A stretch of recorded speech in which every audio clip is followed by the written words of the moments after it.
حضرت صلی اللہ علیہ وآلہ وسلم ایک بار مسجد میں بیٹھے ہوئے تھے۔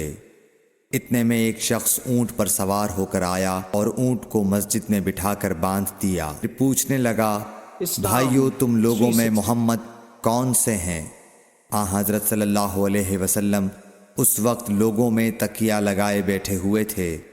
ہم نے کہا، حضرت محمد صلی اللہ علیہ وسلم یہ سفید رنگ والے بزرگ ہیں جو تکیہ لگائے ہوئے تشریف فرما ہیں۔ وہ آپ سے مخاطب ہوا، اے عبد المطلب کے فرزند۔ صلی اللہ علیہ وسلم نے فرمایا، کہو میں آپ کی بات سن رہا ہوں۔ بولا، میں آپ سے کچھ دینی باتیں دریافت کرنا چاہتا ہوں اور ذرا سختی سے بھی پوچھوں گا تو آپ اپنے دل میں برا نہ مانیے گا۔ آپ صلی اللہ علیہ وسلم نے فرمایا، نہیں، جو تمہارا دل چاہے پوچھو۔ تب اس نے کہا کہ میں آپ کے رب اور اگلے لوگوں کے رب تبارک و تعالیٰ کی قسم دے کر پوچھتا ہوں، کیا آپ کو اللہ نے دنیا کے سب لوگوں کی طرف رسول بنا کر بھیجا ہے؟ آپ صلی اللہ علیہ وسلم نے فرمایا، ہاں یا میرے اللہ۔ پھر اس نے کہا، میں آپ کو اللہ کی قسم دیتا ہوں، کیا اللہ نے آپ کو رات دن میں 5 نمازیں پڑھنے کا حکم فرمایا ہے؟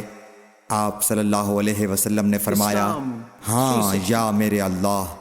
پھر کہنے لگا، میں آپ کو اللہ کی قسم دے کر پوچھتا ہوں کہ کیا اللہ نے آپ کو یہ حکم دیا ہے کہ سال بھر میں اس مہینے رمضان کے روزے رکھو؟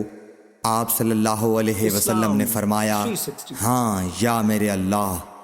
پھر کہنے لگا، میں آپ کو اللہ کی قسم دے کر پوچھتا ہوں کہ کیا اللہ نے آپ کو یہ حکم دیا ہے کہ آپ ہم میں سے جو مالدار لوگ ہیں ان سے زکوٰۃ وصول کر کے ہمارے محتاجوں میں بانٹ دیا کریں؟